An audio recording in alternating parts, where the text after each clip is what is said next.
Hey guys, and welcome back. I'm Rachel O'Leary, and if you've been watching my channel, you saw that I recently picked up a large group of really cool Hillstream Loaches, Sewellia SEW01, that I got from one of you guys who was breeding them like crazy in their own aquarium. Now, the classification SEW01 is because it's not formally classified. So they assign a number similar to the L numbers of plecos until they are formally described.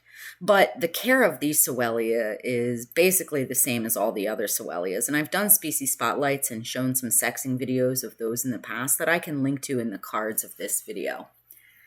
These guys are a super fun Hillstream species and really quite easy to breed, as you can see from the amount of fry in this aquarium. Now, full disclosure, a lot of these fry came with the fish, but they have spawned at least once since I've had them in this quarantine tank. Now, unlike their cousins, the pseudogastromyzons or Borneo sucker types, these guys actually spawn in the open water. You'll notice that males will chase females and they'll do almost a dance through the water column, and then they release their eggs and milk into the water column. The eggs are fertilized and then fall down in the wild downstream, but in the aquarium fall down and then hatch. So it's important, if you're trying to spawn these guys, that you have spots where the eggs can fall, so the fry can hatch and then come out to eat and then hide.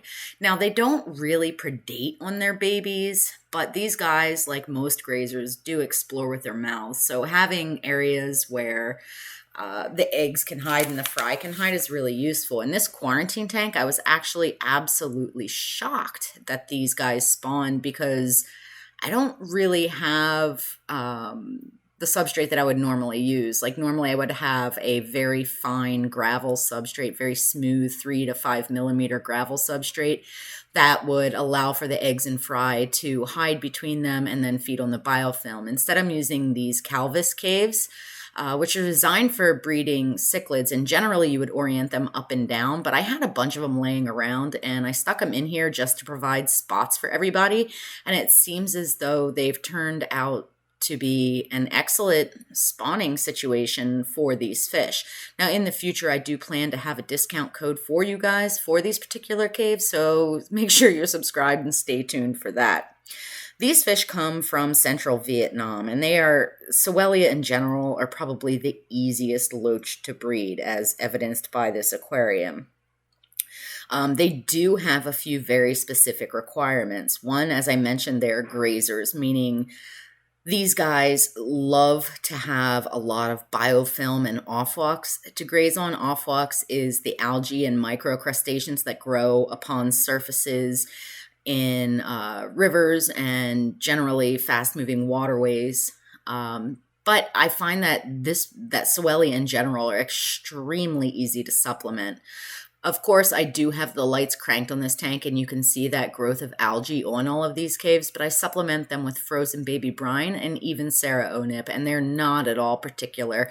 And I think the fact that they're spawning even in this overly populated, bare bones quarantine tank is a testament to how breedable they are.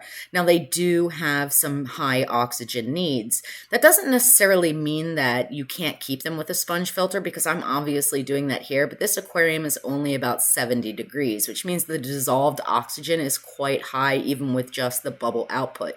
If you were to be keeping them more typical temperatures in your aquarium, you would need to make sure that you have a directional power head and preferably 15 to 20 times per hour turnover rate from your filtration. Now, the females get slightly larger than the males, maybe 2.5 inches, the males about 2 inches, or 60 to 80 millimeters. And these guys do have a reputation for being a bit dominant. Not that they really do much damage, but the boys will spar over their particular rock of choice most often. So it's important to have decor that really allows for them to have their natural behavior of clinging to rocks, climbing over rocks, or in this case, caves, and have plenty of spots for them to sort of creep about. I like to use in a display tank like my 150, which is a great example of where these guys will end up going and thriving, a wide range of sizes of rocks down to fine gravel or even sand. They do also graze on wood.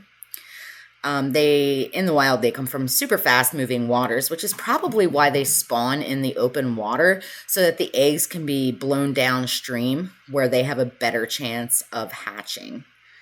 You know, these guys have that modified flattened head and paired fins and have combined pelvic rays, which allows them to suction onto rocks. And I just think they're super, super fascinating. Now, there's a bunch of different Sewellia patterns and species. But what I think is super fascinating about all of them is the color change they go through. As we look in this aquarium, you'll see that the adults are spotted for the most part with a striped tail. And you can see all sizes of juveniles through teenagers to subadults in here, and they go through a pretty fantastic color change. When they're first hatched, they are black and white striped, like straight up bars.